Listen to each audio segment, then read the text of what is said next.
Punta nga pala akong Medina Zayed Gold Souk kasi yung kwintas na nasira yung lock. Regalo ko sa nanay ko dati. Papagawa kong bracelet.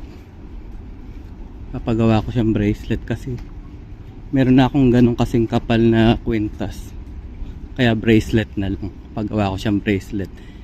Tapos yung kaputol ng kwintas, bebenta ko na lang siya para may food allowance ako. Para may food allowance ako this month ng December. Kasi di ba kakabalik ko lang. Kukunin ko ngayon. Samahan nyo ako ha. Lamig ngayon. Kaya nangangatog yung boses ko. Tapos pagkagaling ko dun sa Gold Souk, diretso na ako maglakad-lakad ako dun sa Corniche kasi maaga pa. Mga 8:30 ng gabi nakatulog ako pagkagaling ko ng work.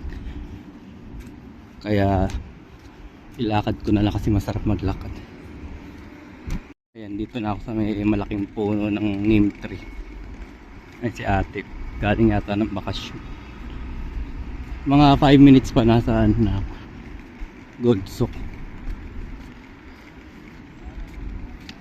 Liko na ako. Dito na ako sa underpass.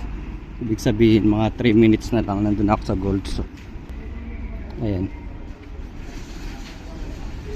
Sarap maglakad, malamig. Ayan, sa underpass. Ayan yung Gold Souk Shopping Center. Ito papasok. Dito ako papasok sa may entrance number 7. Ayan. Para malapit. Busy yata siya. Ay, hindi naman. Hindi naman. Hindi naman.